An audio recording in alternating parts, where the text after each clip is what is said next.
would play Western Province or Transvaal would play Natal, and there would probably be it would probably be like similar to test sides playing each other with full stands. So that's all we had at that stage, and that kept our rugby alive and strong. And then Super Rugby was introduced as well, so it helped a bit. But yes, you're right. We were inexperienced at test level, but I think the hunger and I think the talent was always there. It was just a matter of time. Did you think by that stage maybe your opportunity to feature for the Springboks had passed? Well, the dream was always there. I think for any youngster, like they dream to play for their country, and the dream was always there. You know, you work towards that. And one day when we were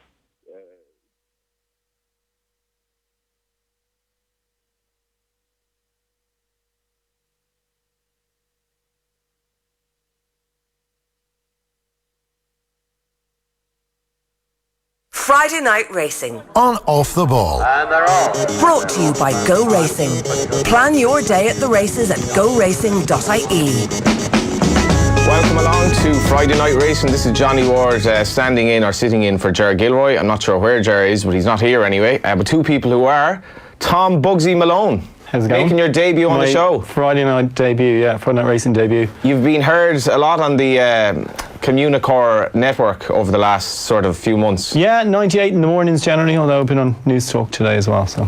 People will recognise your beautiful face, of course, from such race courses as the Curragh and Fairyhouse. Fairyhouse, nice sometimes too, yeah. The man gets around, Paddy Flood. He's busy. Yeah, what's the crack with you? Oh, crack now, Johnny. Same old, same old. You're off to Bologna next week. Off to Bologna, and you're going to give me some recommendations. Yeah, if anyone has any recommendations for Paddy in Bologna next week, great city to go to. By all means, send them in. But we're obviously here to talk about his racing career, past and present and future. I think we'll start with the present, actually. What are you up to nowadays? People will obviously have great recollections of your time with the late Desi Hughes, but you've moved on to a different part of your kind of racing journey now.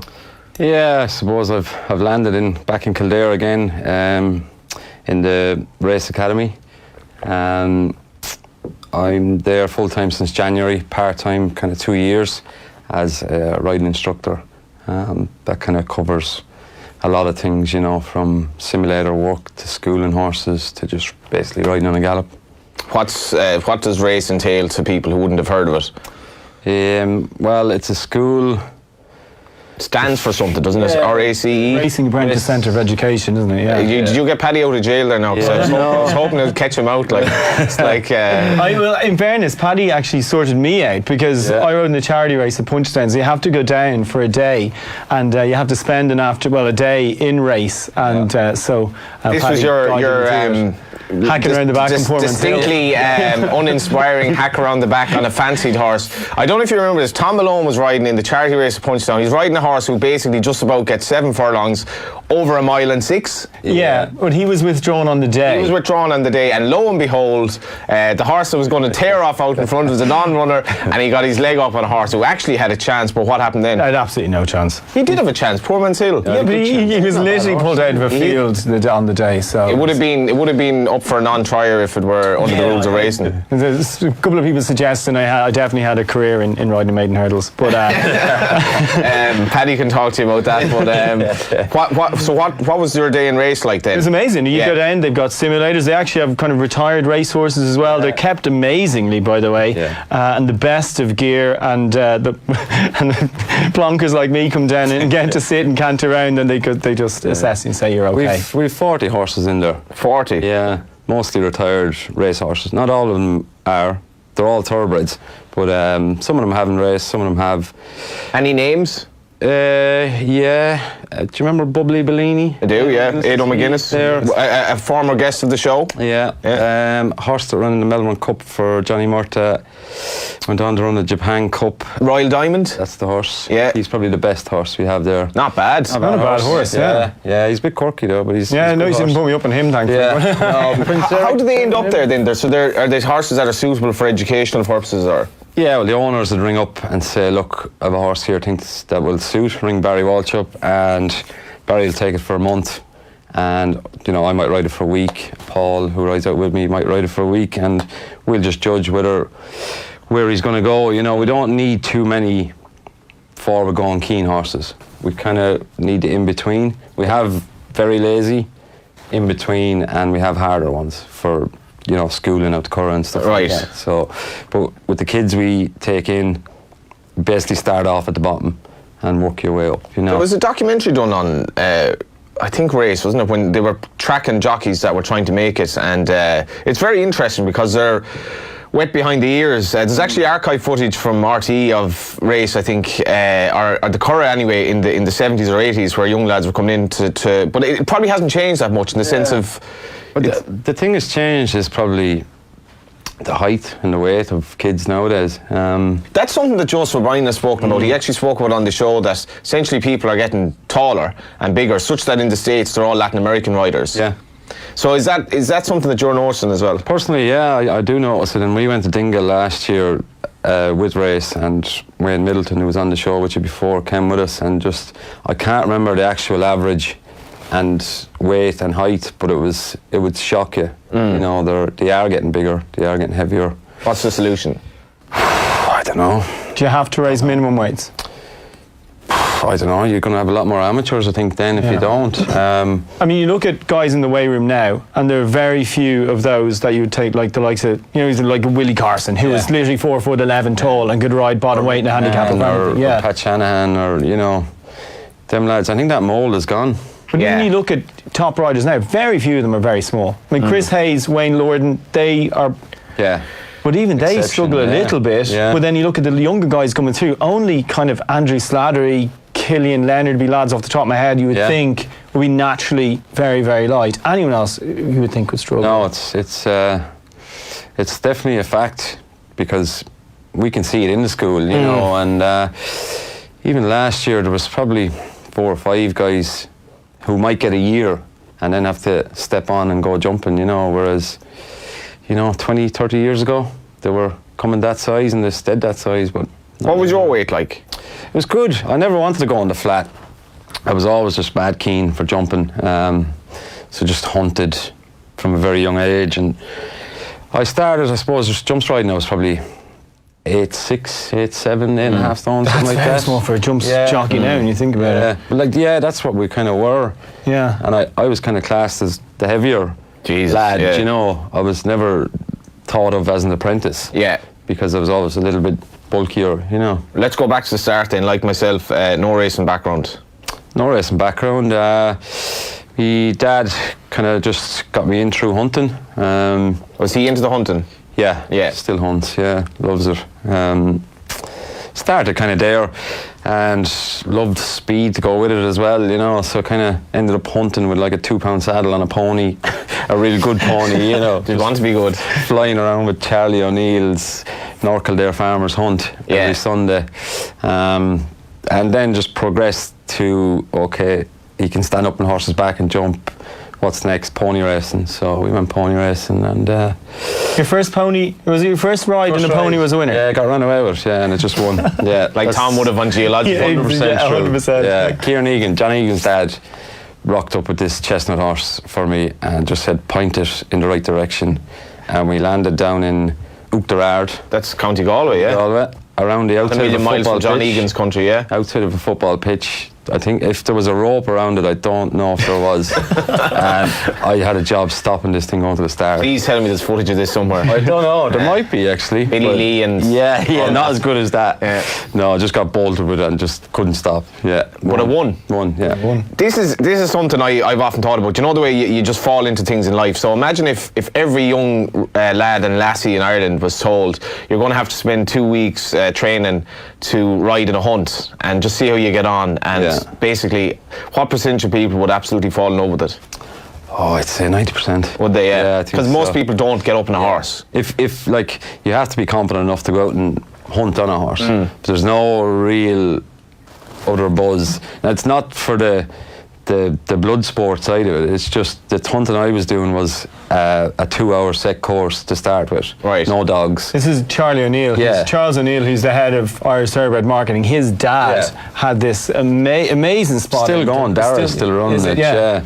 But that was a 2-hour set course, anyone can come. You can run out by any jump you want, so kids Flat can just to the mat. You can go flat to the mat. You can go Flat to the mat, which runs actually in Tipperary on Sunday for midwinters. But Carberry, who we had on the show, obviously he's well known for his hunting exploits, but you do see the glint in his eye when he just talks about it. Brave man to follow him out in the hunting field. Or you want to have a lot of whiskey or something in there. He's nuts. So on to the pony racing circuit then. Yeah. So ended up with that pony. He wasn't a pony. He was 16 hand horse. Was he more amenable to restraint with time, or? I think I got stronger more so than he calmed down. But he ended up winning in Dingle, and I rode a good few winners pony racing. I suppose my biggest feat in it was there was 2 hurdle races in Dingle one year, and I won the 2 of them. Jesus. And a horse called Bog Road. There's a story there with it. I don't know if I should go into it. Have a few minutes to think about whether you should or not, and then come up with the idea that you should.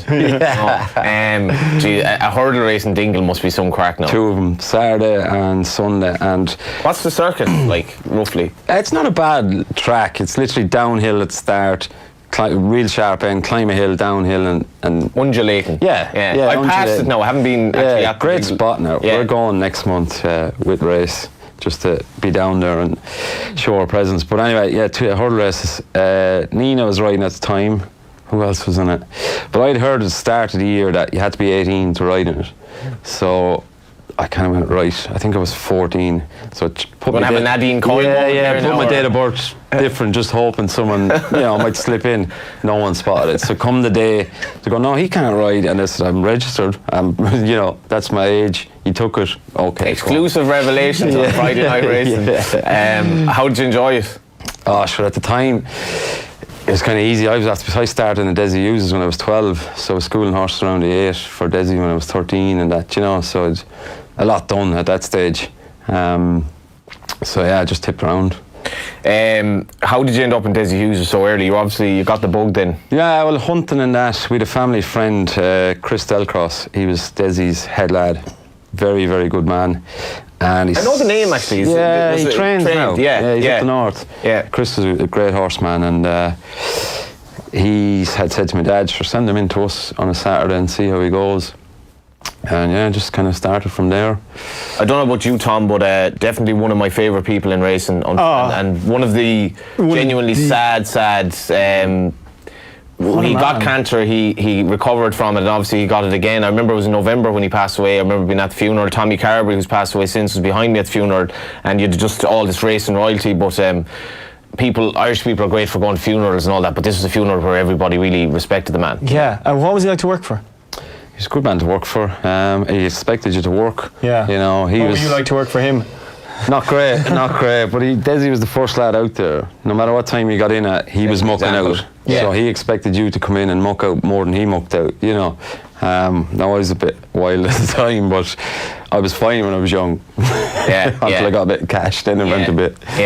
We all kind of fall into the trap of getting cash and then not really knowing. But your career, to be fair, it's kind of life passes by so fast. It's hard to believe that it's so long since you actually kind of started. Now, you were saying you met your missus 12 years ago? 12 years ago, in Cheltenham. During Cheltenham. What were your early memories in terms of winners? And you really did kind of burst onto the scene, I suppose. Yeah, I was unlucky and lucky, I suppose, at the same time. Kieran Kelly had been there, Gareth Cotter, Paul Wade, real good riders that I was riding out with every day. So, as I said, when I started, I was 12. It's 16 years since Kieran Kelly passed away, which is astonishing as well. Crazy. Kieran was kind of the main man. Gareth Cotter was there as well, another main man. Paul Wade was conditional. Roger Loughran was the amateur. And I was just tipping away. I wasn't thinking that, but I just loved being on them, and cracking away. But fortunately, Kieran passed away that time. By the time I was 16, I was ready to get up and go race riding, from the pony racing. Been in Desi's for 4 years, rode out with all them good riders, and I like that. Kieran had passed, and that must have been an awful shock for the yard. Oh, it was horrible. Horrible. 3 time. jockeys passed away that year. Timmy Houlihan, Sean Cleary, and Kieran, and it just seemed racing seemed to hit a bit of a low. I remember it was just numb. Everyone was just kind of. The race meeting was called off when it was announced that he passed away. I remember. Yeah, we were at a mass for him when we got the word, and it was just horrible, you know, for such a young talent. And he was a mentor to a lot of us. And then when you're young like that, you're kind of looking up to this guy, and then he's gone, you know. Did that affect you because you were obviously thinking this is going to be my career and now he's dead? Yeah, yeah. It obviously affects you. I don't know how it did. I wouldn't be able to put it into words, but it did. You know, it was a shock at a young age. For all of us in the yard, everyone was just kind of, I'm sure there was a mark on everyone that was in that yard, you know. What was your first ride like? Was it comparable to Tom Malone's in Punchestown? Or? No. I had 2 rides my first day. Did you say you only got your license or something on the day? Yeah, I was in getting my license. You already had the rides booked. Yeah, I was kind of that week you have to do, or a couple of days you have to do, and Desi had jocked me up on them, you know. He was pretty sure I was going to get it. Yeah. But I went around Clonmel on 2 horses, and Annie Shoe Will Do and Elam Logistics. For Desi? For Desi. I was 4th in the bumper, and the other horse went okay, and he was happy, so started there, yeah. So how did it take off for you then? When did you start riding winners? I suppose it did. I think my 2nd year in. I can't actually remember. It feels like yonks ago, but I did get going very quick. I'll tell you what I kind of base it on is me and Mark Walsh hunted together at the same Charlie O'Neill thing, got our licence the same time, and I rode a lot of winners, and Mark was just plugging away in Christie's and plugging away.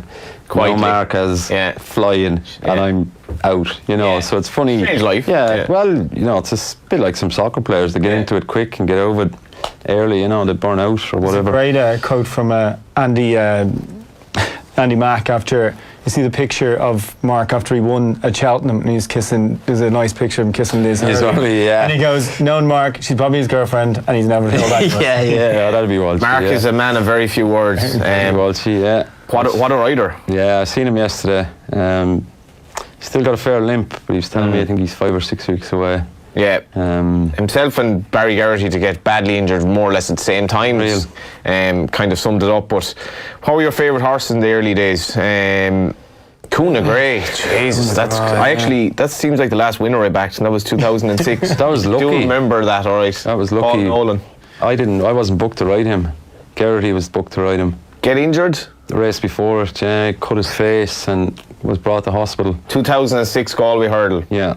So I had no pressure going into Galway. I think if I had 2 other rides in the week with no chances. This was a horse laid out for the year. Basically, his mark protected because he'd finished 2nd the year before, was it? Yeah, I don't even know, to be honest. I just remember thinking, right, I'm sitting here, will I run out? And I rode a few winners for Paul and James Nolan. Great lads. Yeah, top lads. They'll be in great form with the hurlers at the moment. I may even believe they'll be Tipperary next Sunday. Yeah. Anyway. And ran out. I said, go on, you might as well go out and ask. And I'm sure there was no one else available, so I got the spin. So was your own initiative like? Yeah, well, it kind of, I don't know if they've changed. I think there was a beginner's chase before the hurdle years ago. Right. And there was a couple of lads used to hit the deck, so sometimes you were better off with no riding it. It's amazing to look like something like that to happen. He was very good horse as well. Blessed. And literally that was probably one of the easiest winners I rode. Look at some of the names there. Irish national winner, that was You're again, Hear the echo for another man of few words. Great man, Mouse. Worked for him for a year. I reckon the best horse I ever rode was for Mouse. A horse called Vanelmar.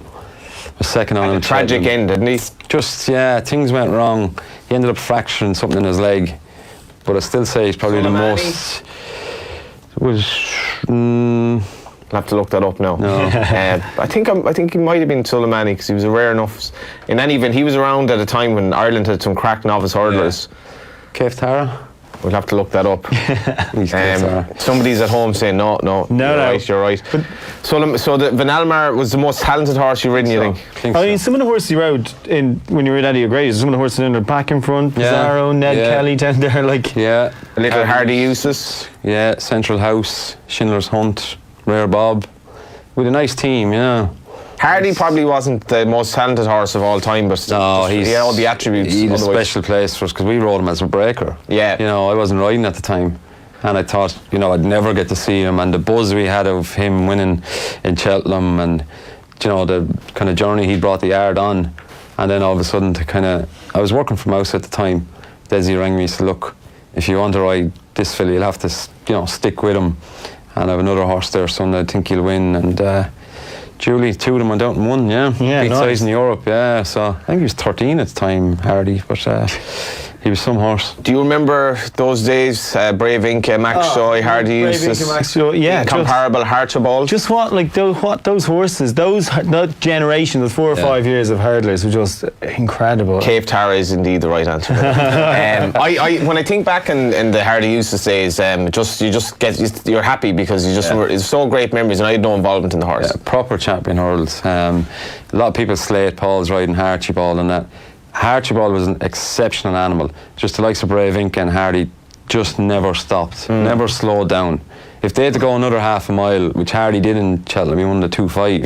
Yeah. Same thing. First one off the bridle. Under Kieran Kelly, wasn't it? Yeah. Remember the Coral Cup? When he came back in the year after Kieran Kelly, that reaction was like. And Lara Byrne, the owner as well, is just one of these people that you couldn't but like, and it was just a great story. And Desi, of course, as well. And what went wrong with Desi Hughes? It was vaguely booze related. Yeah, it was booze related. We had a great time, and yeah, I suppose I didn't want to work as much as he wanted me to work. I kind of just wanted to start, a couple of days a week, riding winners and this, and it didn't suit Desi. And I think it was on a beer in, I think it was Youghal. I think it was down in a nightclub in Youghal. Is Youghal of a nightclub? Yeah, it did. What's anyway. it called? Don't know. Davey Russell may be able to help us out there. I think I was staying in Russell's house, and there was myself and Andrew Lee, Carberry. We ended up going to Mitchelstown. I think I was supposed to be back and work the next day. We ended up in Mitchelstown horse show. Another day at it, and I said, I'll ring Desi. I think I might have been missing for 3 days. I rang Desi and I said, geez, sorry Desi, I'm sick. He said, that's grand, yeah, no bother. And I'm thinking, that's grand now, he's not taking. He said, that's fine, your P45's in the post. So, that was it, basically. Did you just kind of casually said, I was in there 3 days as well, like 3 days, like just kind of went, I'm sick, Did you repair the... We did, yeah. We did. As I said, I went to Edward O'Grady's after that.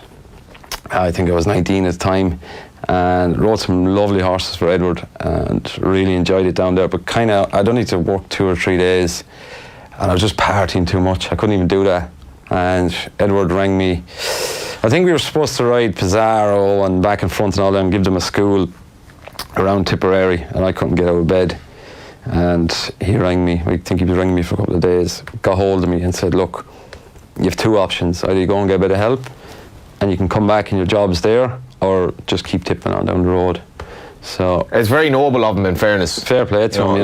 The easiest thing to do would have been just. Yeah. I was going to say, were you not half expecting that, just to absolutely reef you out? That was the fear that if I do go and meet him, he's going to just let loose on me. But to be fair, he was very straight. He put me in contact with a man in Cashel who put me in contact with what was the name of the place? Ashling Centre. And paid for it myself, and I went down kind of expecting, I'll cruise through this 6 weeks. 6 weeks? I just didn't know what I was kind of getting into. I said, I'll put on my headphones, I'll cruise through here for 6 weeks, and we'll be fine, we'll keep everyone happy. But no, it was a tough time. It was a hard experience. They break you down, they make you start at the start, and write everything out and put it out in front of your family, and it was tough, but geez, I was a new man coming out of it, What sort of calibre of person would you meet there that would have a drink problem or whatever? Well, it wasn't just drink, it was for people up to 20 years of age, so that was it, no over 20s. I shared a room with 3 lads who were probably 16, heroin addicts. Crazy. From Dublin, or? Yeah, 1 from Kilkenny, 2 from Dublin. But I could sleep at night. I wasn't getting withdrawals or anything. Them guys were like trying to jump out windows. They were so bad, they were just rattling. And they couldn't get anything for it. You were in the same room with them? Yeah, but they'd kind of 2 days in and they'd be gone again, And then you'd have your court-appointed people come through, and they were just... At this time that you're pretty successful. Like and like how is that? Like I know you're only 19, and that's the kind of thing about jockeys you forget. They are, like they're boys in this man's world. Yeah. But like you're coming from that into this, where like what is that like? As I said, I walked into it with a different notion, but it was tough. It was very hard. I'm not going to lie, but it was one of the best things I've ever done. Really, I do have a drink now, but I didn't for 6 years. I find that very interesting. I was trying to remember because I was at a wedding with you, and I was just thinking when I came in here, I think Paddy was having a few pints at that wedding, and I didn't think anything of it. Yeah. So how was that recovery? Because obviously some people would be of the opinion, no, you can never drink again, because you're going to go mad. Well, I suppose a lot of people would maybe look at me and think, oh, you shouldn't be. I don't know. I'm quite happy doing it now. Ran the night of the wedding, anyway. Yeah. Look, at the time, I had a lot of, as you said, you're a boy in a man's world. You have a lot of pressure. Although I didn't know it was pressure at the time, a lot of stress, and it was kind of just a crutch, and just lean on it. Yeah. I just like you hear the reports that come out in the BHA and the like, and you hear about the mental stress of being a jockey, and even stuff like McCoy said, you're a loser. 100 horses will run of a day, right? In 7 races, only 7 will win. 93 are losers. You know what I mean? The vast majority of your rides, at least 80%. If you're going at only 80% losers, you're doing incredibly well. So is it dealing with that all the time? It is. The time when you come as well, like there's incredible weight room. Yeah. The people who are in it with you. Yeah. Golden era. It was a golden era. But it started for me as a lot of fun. And I was a fan, I was a racing fan. And I don't know, was I that fully committed, zoned in on being a jockey? It kind of just happened, And a lot of people say, oh, I got too much too young. I suppose I had the talent when I was young. And it just came, and it did what it did. But maybe if I didn't get it that quick, I might have just left the game. Well, I think one of the keys to success in sport is half taking the fun out of it, in that like Kilkenny hurlers and Cody, like last year's dinner is absolutely no use to me now. And I was at Shamrock Rovers game last night talking to a Rovers fan about a player with another League of Ireland team who's given the impression that he's reached a lot of acclaim and he's done very well, but you're kind of looking at him now, and is this lad kicking on, or is he kind of just wallowing in the acclaim and not driven? And you just have to be driven. Yeah, like he's McCoy and Ruby and even Frankie. Them boys, they're different. They're eye on the prize and can keep it on it and don't, wave anywhere. I can only speak for myself, and in saying that, I don't think I was ever just blinkered to be a jockey. I love soccer, playing soccer. Any use? The crack. Yeah, okay, I'm back playing a bit now. Bit of Astro? No, knees are too bad for 11 aside. Yeah. Division 2, Kildare League. Who's your team? Bush Celtic, top of the table. Are you hardy right back? No, I play anywhere. I play kind of right wing, haven't played right back. Yeah, just... You can't help but feel Paddy would be a classy player. Yeah. A really talented jockey. But he wouldn't be boasting about it. No. I'd say he's got a good touch. I want to play in that game, the jockeys against the bookies. I don't know what side to be on, but Terryland Park used to hold it in Galway. That was good. But we have to get back to... I think we should totally get a petition going to restart. Oh yeah, like much so, pitch I'd love to play on, but I suppose you're obviously a bit more rounded than the stereotypical jockey then, in that you have a lot of other interests. A lot of interests, I love sport. I'm just always been a sports fan. Formula 1, MotoGP, I'll just sit down and watch it. Or I'll just go into a trance and watch it, Jeez. Love it. God help your wife. Anyway, so what happened then? So after Eddie O'Grady's, you ended up down under. Well, done a stint with Mouse as well. Yeah, that must have been a bit of crack. Good crack. Yeah. Legend. Yeah. Brilliant man. Brilliant trainer. If Mouse's horse can win in Cheltenham, it'll win in Cheltenham. Yeah. Or punch down at one of them. He's very good at that. His son Jamie doing a DJ set in the Dice Bar in Smithfield. I've bumped into him a few times. Yeah, Jamie's a good lad. Yeah. He's back with the horses kind of more now a bit again. Anyways, kind of went back riding for Desi and freelancing and stuff, and I think I broke my shoulder 3 times in the year. I was just riding so bad and head was wrecked, and I wasn't drinking at the time either, and I think I was coming to that stage where something had to give. Yeah, something had to give, So I kind of didn't know where to go. I hadn't a clue. I knew there was Irish boys down in Australia and Melbourne. And I said, oh, maybe if I give that a crack for 6 months, get fit, get really going well again, and then come home. But 6 months turned into 4 years, nearly 4 years. How did you enjoy it?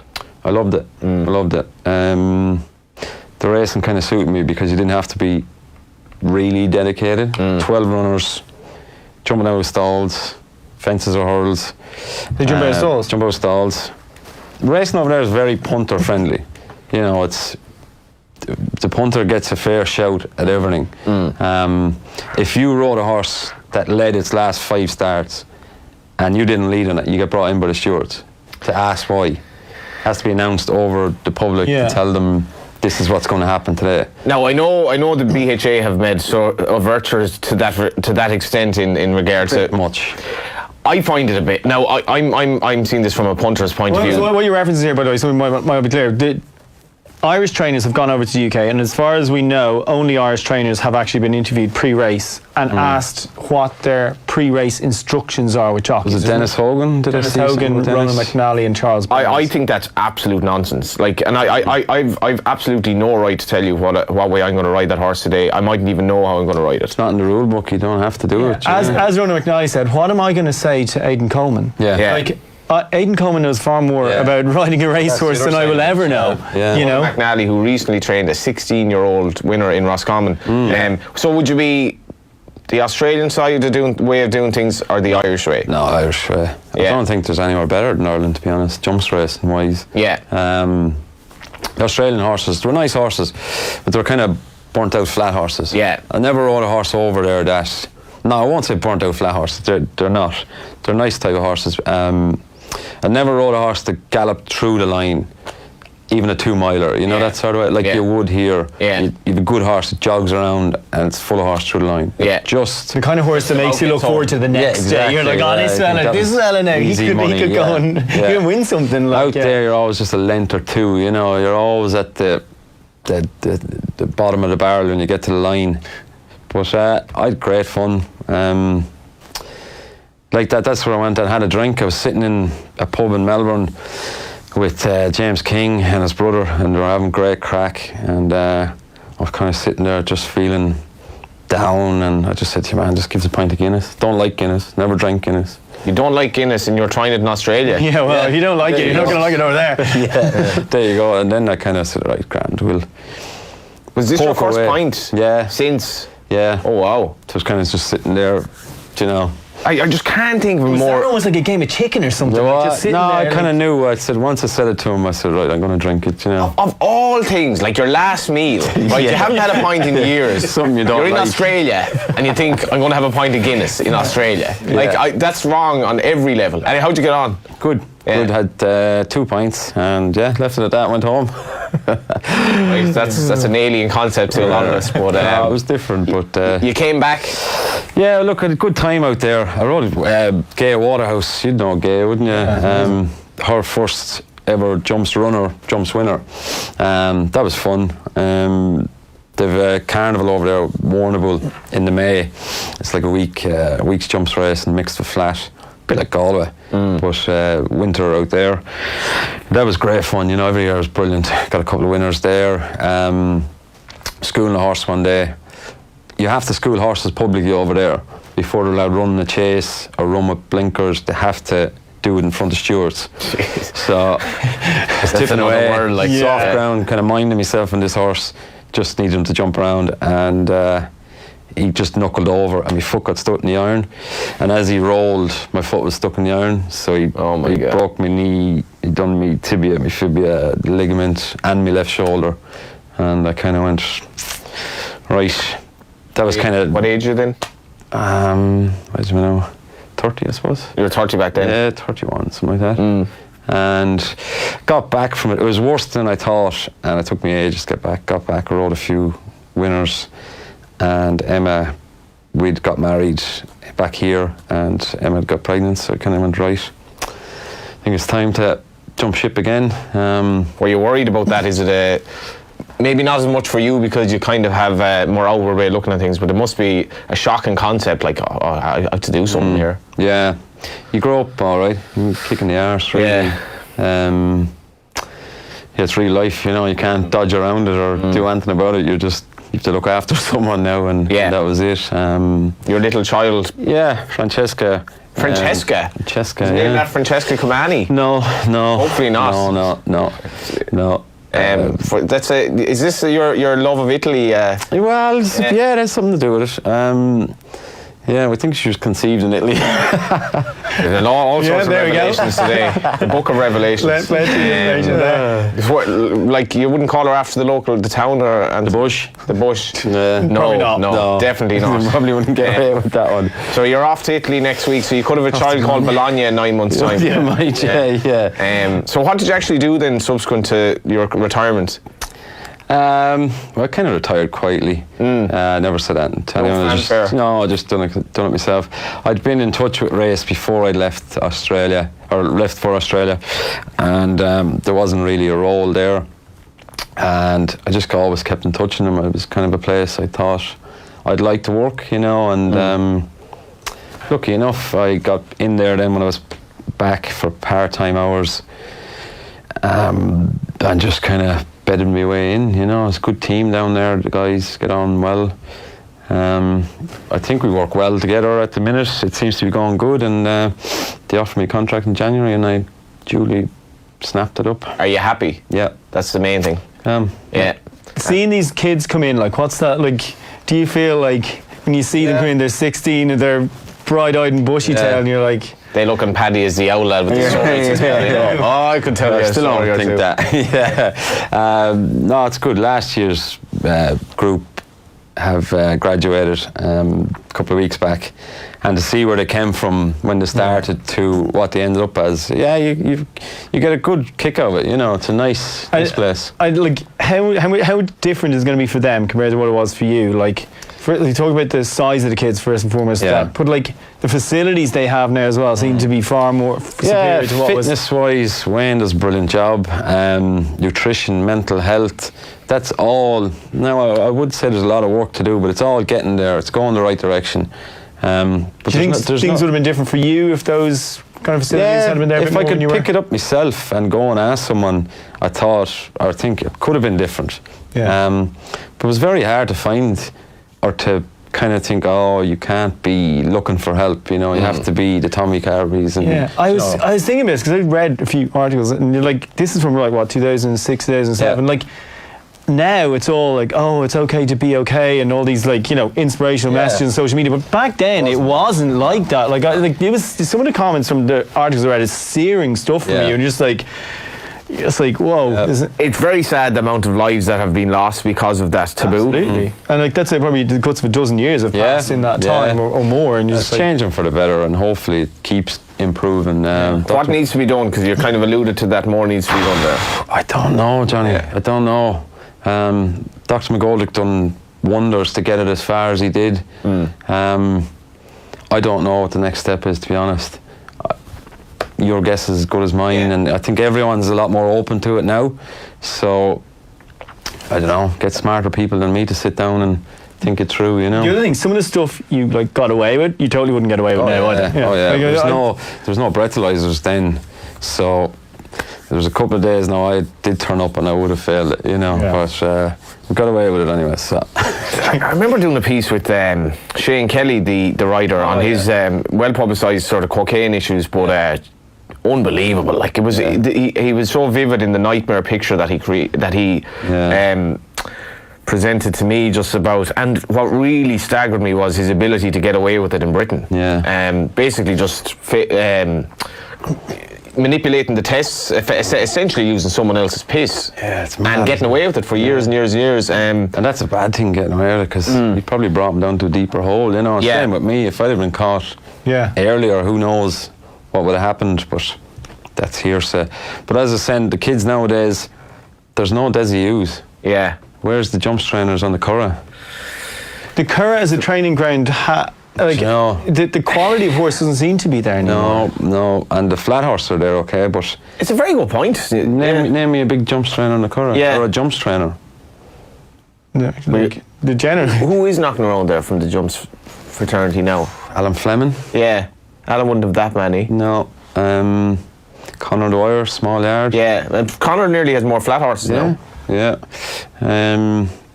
But that is actually. But it is. But you talk about trainers who are using the Curragh as you hear about Willie coming up, or Jessica Harrington coming up to work there. Is it too expensive for a jumps trainer, or because you've all the facilities, your schooling grounds, you've everything. Schooling ground is incredible. You've all the top trainers bringing horses to school there. Gordon, how many horses Gordon got for Gigginstown? How many did that take out of the pool? When you talk about big trainers, you've got Gordon, Willie, Joseph, who all have in excess of probably 200 jumps horses. There's a good to 700 horses straight up, and that's what I consider Noel Meade or Henry Bromhead. Noel was huge when I started, and Desi had 100 horses, and we weren't the biggest jumps yard. Oh yeah. And they were kind of Desi's friends, his Dublin friends, his school friends. Yeah. They were the owners, I don't think them guys are game's buying kind of gone. horses like that anymore. But that's another thing that you brought up in the past as well, that at the affordable level of racehorse ownership, the flat is actually potentially more attractive than jumps. It's a quicker return as well, isn't it? You don't have to wait as long. You can run every day. You have Dundalk during the winter, obviously issues with the surface or whatever. Yeah. But there is enough of a programme for moderate flat horses and an ability to buy these or get involved in these, whether it be syndicates or racing clubs or whatever, and there are opportunities there for them. Whereas over jumps, you go to run your horse in a maiden hurdle, there's going to be 3 jiggins, okay, maybe not for the next 5 years. It'd be hard to win one anyway. And then you have to go, and get handicapped. Yeah. And then graded horses start to drop back into the Premier handicaps, the bigger handicaps, and it's an incredibly difficult the day of game. setting up a horse for an Irish national is gone. Yeah, forget about that. Forget about it. I mean, you're talking about horses like Liam Cusack, you rode for as well, barely getting into a race of 140. Even at the level of the Midlands National tonight, there are 14 runners. Gordon has 8. Yeah, I won it 3 times with not superstars, nowhere near graded horses. Sound like a certain trainer now, that's a race that I won so many times. Who are your 3 Midlands National winners? Night Busker, Trotsky. Trotsky, I remember Night him. Busker was actually a Gigginstown horse for Desi, and Michael Cunningham trained him. Can't remember his name. That's a good one now. Don't know you. Right, so the last question for you then: who's the best national hunt jockey riding at the moment in Ireland? Right at the moment, or on these islands? Your old buddy Mark Walsh. Yeah, Mark's very close to it. Mark, Paul Townend, Rachel Blackmore have gone to another level. I think they've gone from being under Ruby. Davy's still top of the pile.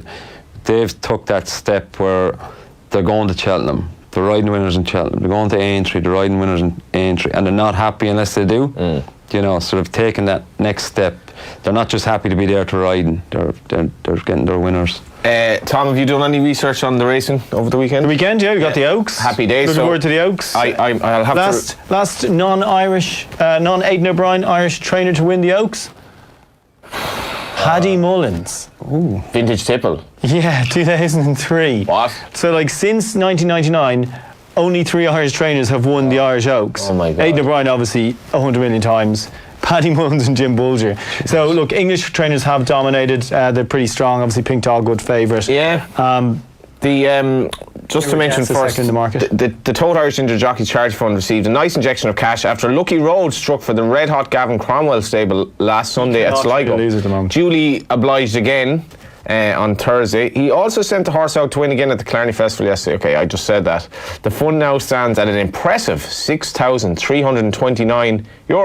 The Curragh takes centre stage this weekend for the Kerrygold Irish Oaks Festival. On Saturday, the ultra-competitive Tote Scurry Handicap will whet the appetite for the highlight on the card, the Oaks, which goes to post at 5:10. The Curragh card on Sunday will see 2 Group 2 contests, and there's also a decent jumps card at Tipperary. I'm just going to give my nap before we get into it with Tom, and that's anything you want to be at the 4:20 at the Curragh. Rather well-named horse after our conversation. Yeah. For Willie Brown, a horse by Kingman, who was with Ger Lyons.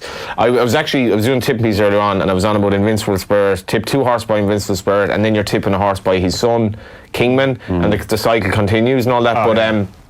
One of them was Tretius, who's my tip for the Irish Oaks. Yeah. What do you like? I'm just going to go back with Pink Dog. I don't know, it seems like a ludicrous suggestion. 0 from 3 at the Curragh. Yep. beaten by Tretias comprehensively in a maiden at 2. Yeah. My actual selection for the weekend is actually 3 out of 3 at the Curragh, and that is Sofia in the Sapphire Stakes. Trained by E. Lynham. Absolutely. A pinhook of Amy Lynham. Yeah. So daughter by Kalaki. She's 3 out of 3 at the course. They have El Astronaute in the race. Equilateral's in the race as well, serious sprinter. But yeah, she won over 6 last time out. And really strongly run 5s are optimum, so she'll get that on Sunday. Both of you have worked for the Tote. Yeah, we have, inadvertently, yeah. Tote sponsored the Scurry handicap, a traditional handicap, over 6 furlongs, 63 yards. Who'll be home in front? A minefield. It's an utter minefield. You'd hope that maybe something like I'd love to see something like maybe Artemi or something come down just as right at the top of the 5 horses in a rate over 100. That's just incredible, isn't it? Yeah. Race. And obviously then it's a really, really good card. Obviously the Curragh's in the news this week because Derek McGrath has outlined his departure at the end of the year. It's obviously an interesting time for the Curragh, but if you are around tomorrow, great day's racing and fantastic facilities, and I'm pretty sure you will have a great day there. We should also mention the Anglesey Stakes, the 4 o'clock. Pistoletto probably going to be a sharp price favourite under Ryan Moore, and Little Grey. I don't see Little Grey run well. And the Minstrel Stakes, Romanised for Ken Condon. Yeah, Romanised, and Gordon Lord Byron runs in that as well. His 100th career start is quite incredible. I think his 70-something start in Stakes Company as well. Phenomenal. Just goes to show these horses, like you say, sweet horses, and they end up in race or whatever. This fella's still going. He's unbelievable horse. And he clearly still has a love of the game. So with the car the last day, he's not. Ken Condon, he's in Desi Hughes' yard now. That's right, Osborne Lodge. Yeah. Beautiful old yard as well. Gorgeous yard. I haven't seen it since Ken has done it up, but that's a winning yard. One gent replacing another. Yeah. Interesting as well, just the 2 o'clock before we wrap up at the Curragh on Sunday. Blissful is a Galileo filly dropping back to 6 furlongs, but the race is very notable for Nablinta Bio, who's out of Finchgale Bio, which would make, and she's by Invincible Spirit, and she's a half sister too. Old Man River. Of course. One-time Derby favourite. Yeah, one-time Derby favourite. I think he was one of the most expensive horses bought at one of the Orby sales. I think it cost insane, 2.8 million or something as a yearling. Horse in America, the Green Monkey. $14 million. That is correct. He only won 2 races. Remember, you can enjoy the Tote versus SP best price guarantee on all Irish racing this weekend. See thetote.com for more. I think you've made a very impressive debut, Tom. Rather unlike that school around in the charity. I'm definitely going to have to go back again and have another crack with something slightly more prepared. Not a bead of sweat on horse or rider. Not a bead of sweat on horse or rider. I was waving at them coming back in, Paddy, you obviously have the Jigginstown hat there. If you could offer one bit of advice to an aspiring jockey in race, which I presume you do anyway, but would you be able to tell us what that is? Just take your time. Don't rush it. And I think the way yards are now, you see Jack Henry, that Gordon's looked after him brilliantly. He's kind of took him along nicely, and he's exceptionally gifted. But Rome wasn't built in a day, and just keep grinding, because it's tough. But if you're willing and able, you'll get a chance at some stage. A beautiful ending there, bringing Italy back into the equation. And then a very interesting one as well from Paddy before we wrap up. He advises if you ever go to Venice, go in the winter, because there's nobody there and the water isn't as everything's open, lovely crisp mornings. It's definitely, I've been twice, so it works. My advice for what it's worth is do not end the sabbatical off the drink by having a pint of Guinness in Australia. Thanks for listening. Friday Night Racing on Off the Ball. And they're off. Brought to you by Go Racing. Plan your day at the races at goracing.ie.